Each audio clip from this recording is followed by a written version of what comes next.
Hello, and welcome back to Speak English Daily. Hi, everyone. We are very happy to see you here today.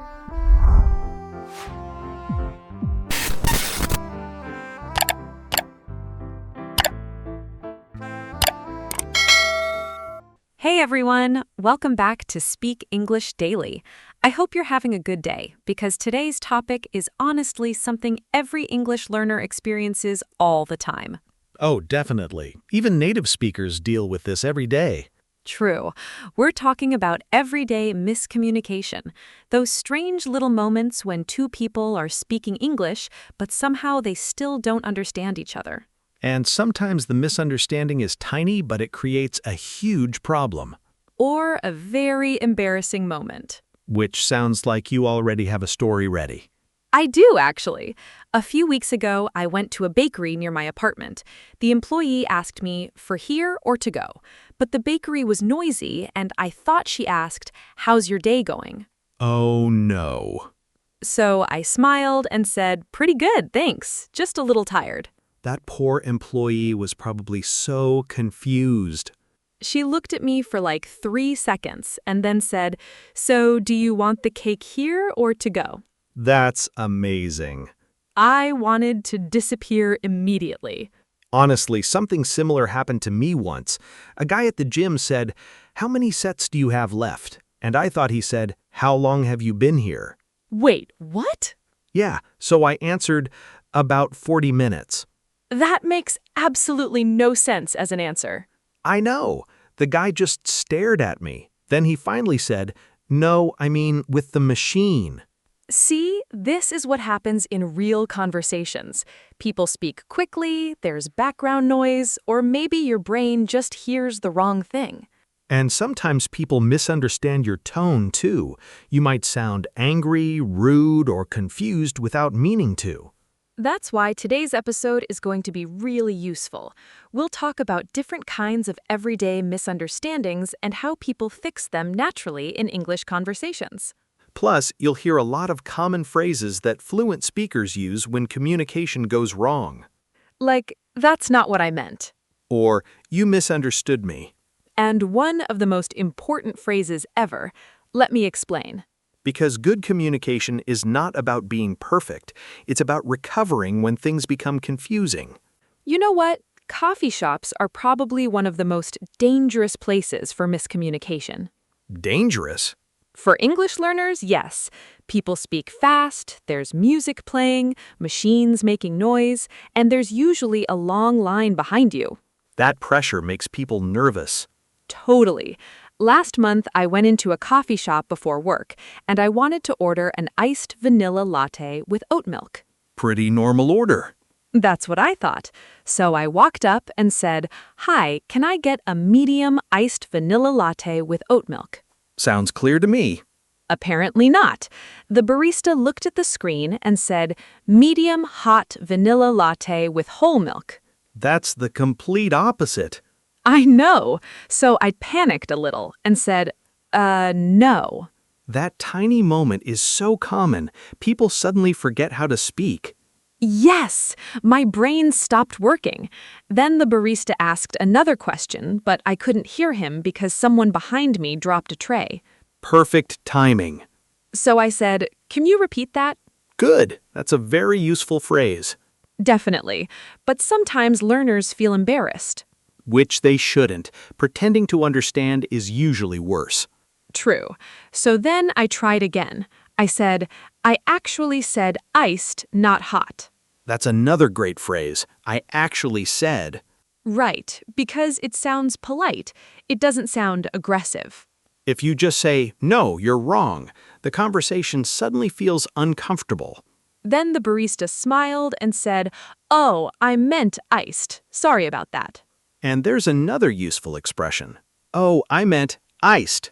The funny part is that the conversation was still not finished. He asked for my name, and I said, "Anna." Let me guess, he wrote something strange on the cup. Very strange. When my drink was ready, they shouted, "Order for Hannah." Honestly, that's still pretty close. I didn't realize it was mine at first. I just sat there watching the drink for like 2 minutes. Someone else could have taken it. That's what the employee thought too. She came over and asked, "Did you order the iced vanilla latte?" And then everything finally became clear. Yeah, and honestly, nobody was upset. That's important to remember. Most miscommunications are small. People usually just correct themselves and continue talking. Exactly. Communication is messy sometimes. The goal is not perfection. The goal is understanding each other in the end. Speaking of misunderstandings, I think text messages create even bigger problems than face-to-face conversations. I agree. At least in person, you can hear someone's voice and see their expression. Right. In texts, people start imagining emotions that may not even exist. Which reminds me of something that happened between us recently. Oh, yes, I remember this very clearly. I already know I'm going to sound guilty here. A little bit, yes. So, Mike and I were planning to record an episode one evening, and I sent him a message asking, "Are we still meeting at 7?" And I replied with one word. One cold, frightening word. I said, fine. Yeah, just fine. In my defense, I was walking through a crowded train station while typing. But when people read short messages like that, they often imagine a negative tone. I looked at your text and immediately thought, oh no, he's upset about something. Which is funny because I wasn't upset at all. So I started thinking about every possible reason you might be angry. Meanwhile, I was just trying to not miss my train. After 20 minutes, I finally sent another message saying, "Did I do something wrong?" And I was completely confused. I remember staring at my phone thinking, wait, what happened? Then you wrote, "Why would you think that?" And you said, you sounded upset. See, that phrase is very useful in English. You sounded upset. It's softer than saying you were rude. It gives the other person a chance to explain. Then Mike finally understood the situation. Yeah, and I immediately replied, that wasn't my intention. I was just busy. Another great phrase. Because sometimes your message sounds unfriendly even though you don't mean it that way. Texting is strange because tiny details change the feeling of the message. Even punctuation matters. That's true. Compare these two messages. Okay. And okay? Completely different energy. One sounds serious, the other sounds cheerful and relaxed. Also, some people naturally write short messages. It doesn't mean they're angry. My brother is like that. He sends messages like coming, busy, later. That would stress me out, but that's just his texting style. I think this is important for English learners too. Sometimes they receive short replies from native speakers and assume people are being rude. When really the person could just be tired, distracted, or typing quickly. And if you feel confused, it's better to ask calmly instead of making assumptions. Definitely. Something simple like, hey, you seem a little quiet today, can clear up a misunderstanding very fast.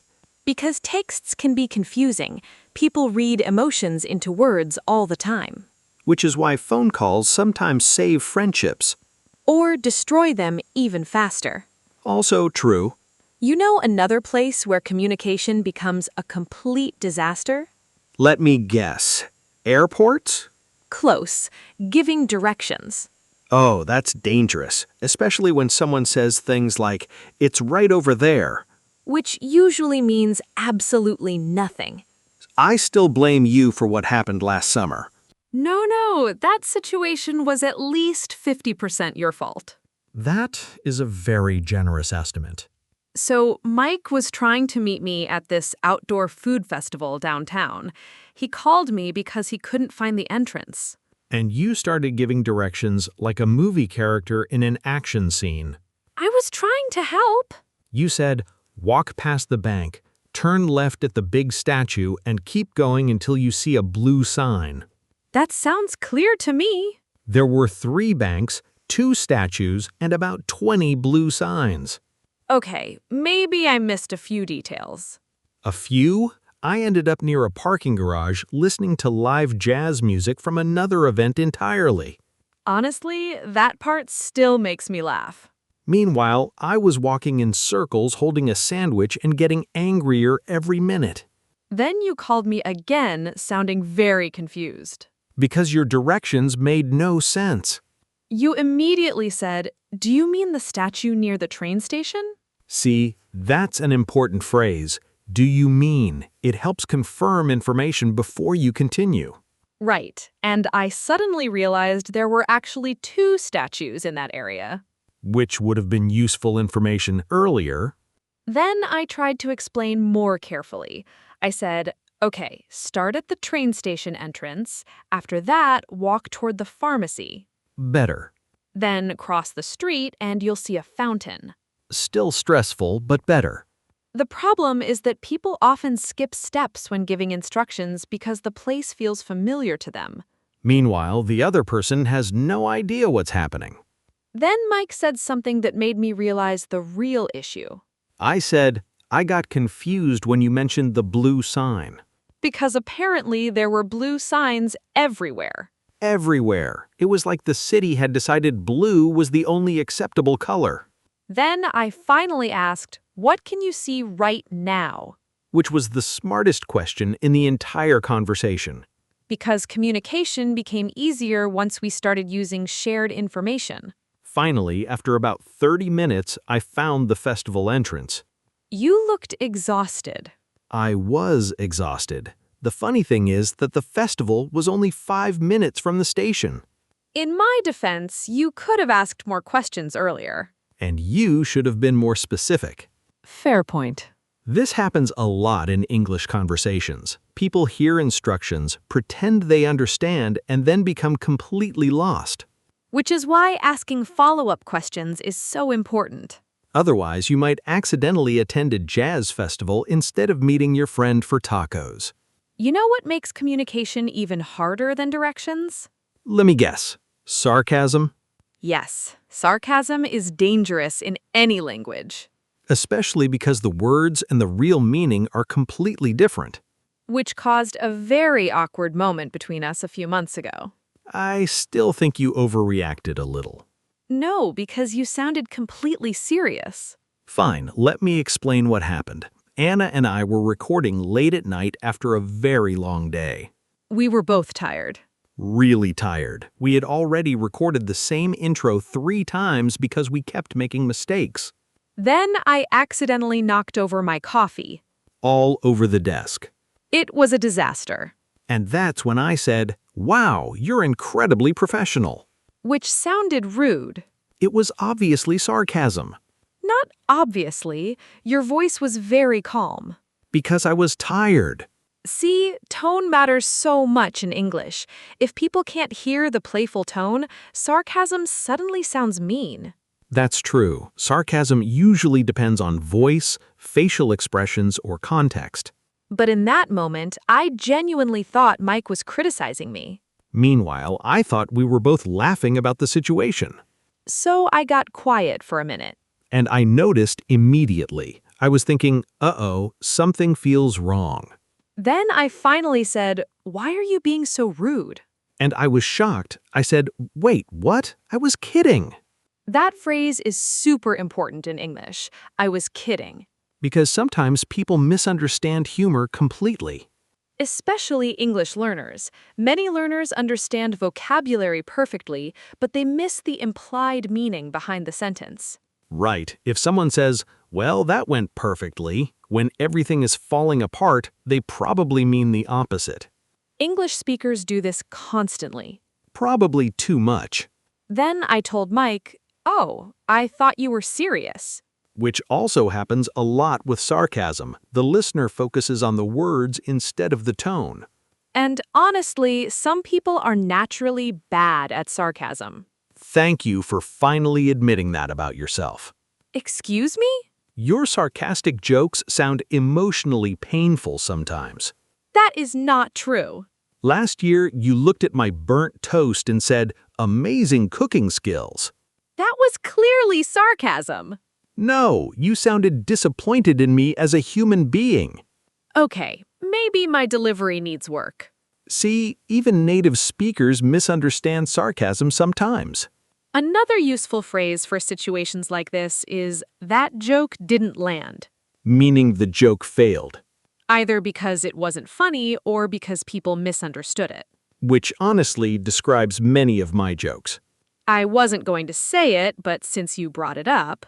Very supportive. Thank you.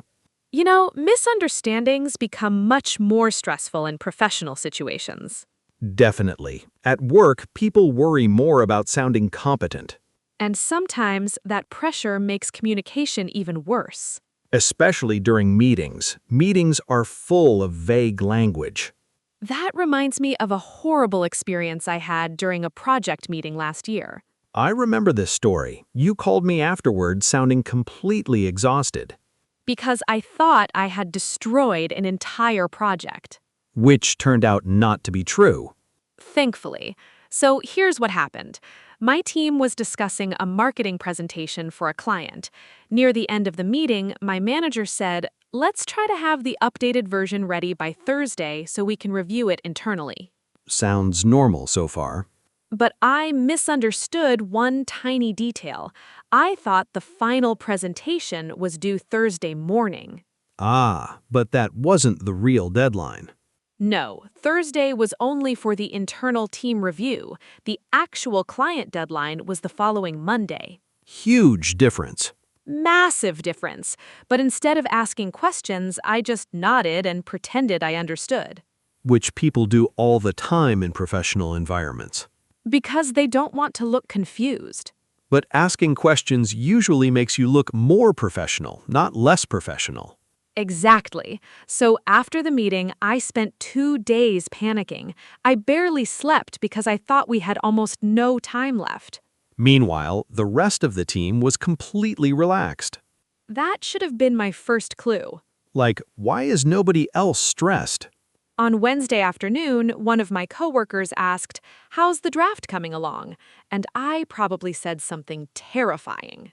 I said, I'm trying to finish everything before tomorrow morning. I can already imagine their confused face. She looked shocked and said, "Tomorrow morning? We're just reviewing the outline tomorrow." That's when reality hit you. Immediately, I felt my stomach drop. So what did you do? I finally asked my manager for clarification.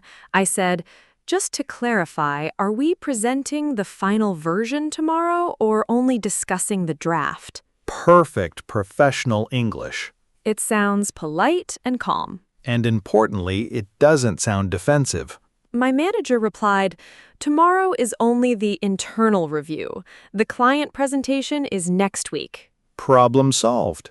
Then I said, "Oh, I misunderstood the deadline." Another very useful phrase for workplace English. Clear, honest, and professional. My manager wasn't angry at all. He just said, "No problem. Thanks for checking." Which proves something important. Managers usually prefer questions over mistakes.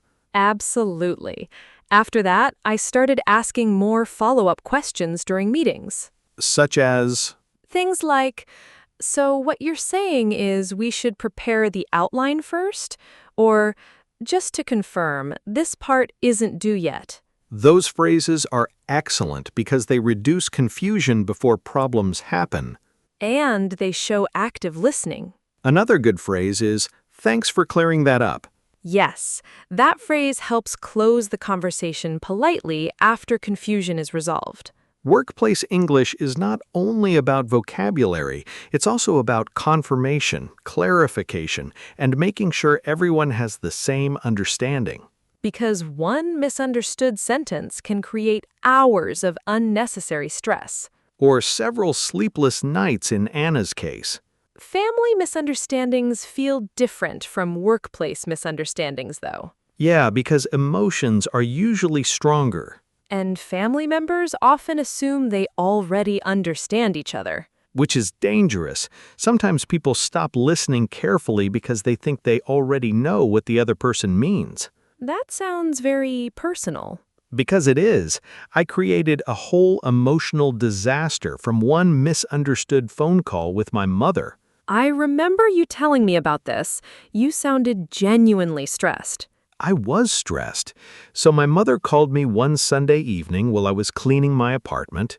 Which already sounds suspicious because nobody enjoys cleaning on a Sunday. True.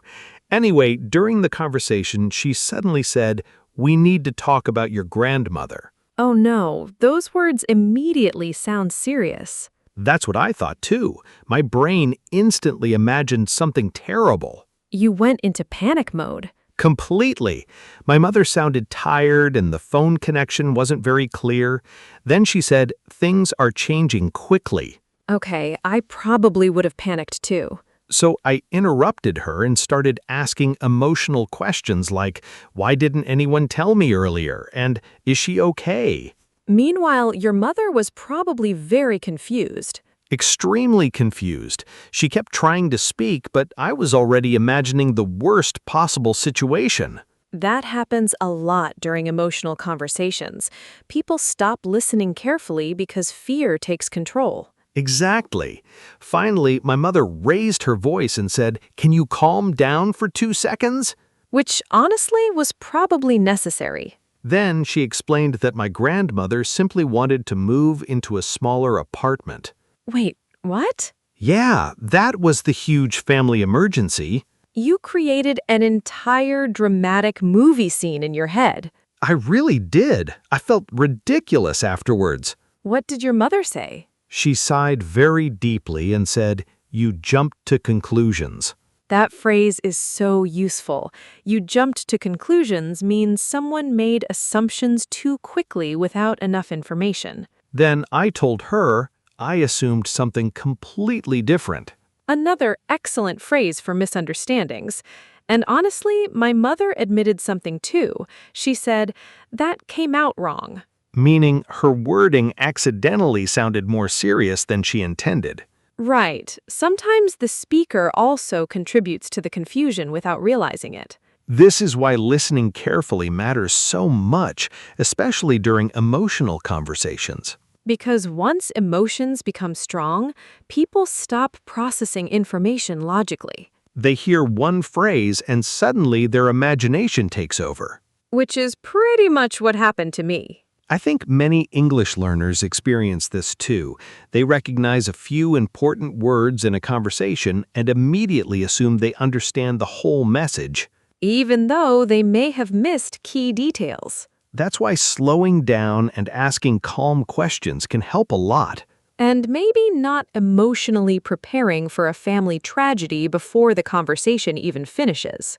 After all these stories, I think there's one really important thing listeners should remember. Miscommunication is normal. Completely normal. It happens to native speakers, advanced speakers, beginners, everybody. And honestly, fluent speakers are not perfect speakers. They're usually just better at fixing conversations when problems happen. That's such an important difference.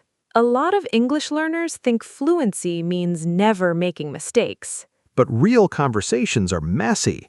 People speak too fast, use unclear words, misunderstand jokes, miss details, or hear things incorrectly. The real skill is knowing how to recover calmly. Which is why clarification phrases are so powerful. For example, if something sounds confusing, you can simply ask, "Can you clarify?"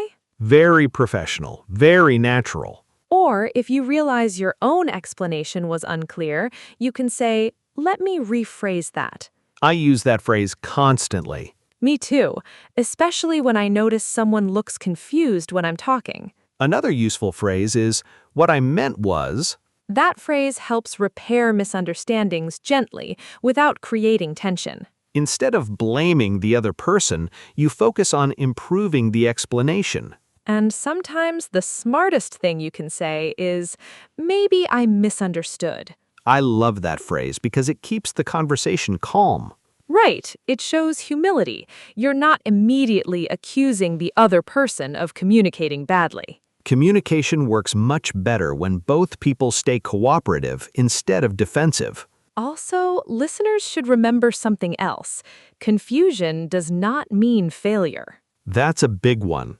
Some learners panic when they don't understand a sentence perfectly. But even native speakers ask people to repeat things every single day. Especially in noisy places, stressful situations, or emotional conversations. Honestly, some of the funniest conversations happen because of misunderstandings. Very true.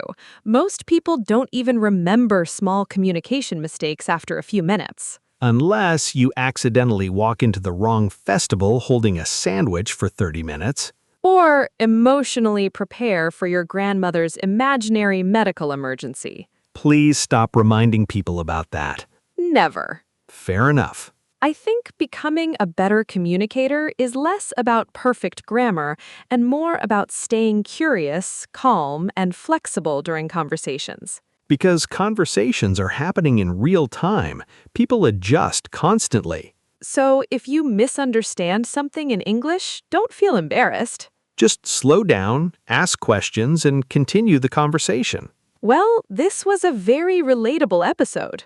Maybe a little too relatable for us personally. Probably. But hopefully today's conversations helped you realize something important. Misunderstandings are part of learning any language. And honestly, they're part of everyday life too. So don't panic when communication becomes confusing. Take a moment, ask questions, and keep going. Remember some of the phrases we practiced today. Can you repeat that? What I meant was, maybe I misunderstood. And can you clarify? Those small phrases can completely change a conversation. They help you sound calmer, more confident, and more natural in English. And here's a good challenge for our listeners. Try using one clarification phrase this week during a real conversation. Even if the conversation is very simple. Because communication skills improve through practice, not perfection. Thanks for spending time with us today. We hope you enjoyed this episode of Speak English Daily. Take care of yourselves, keep practicing, and we'll talk to you again soon.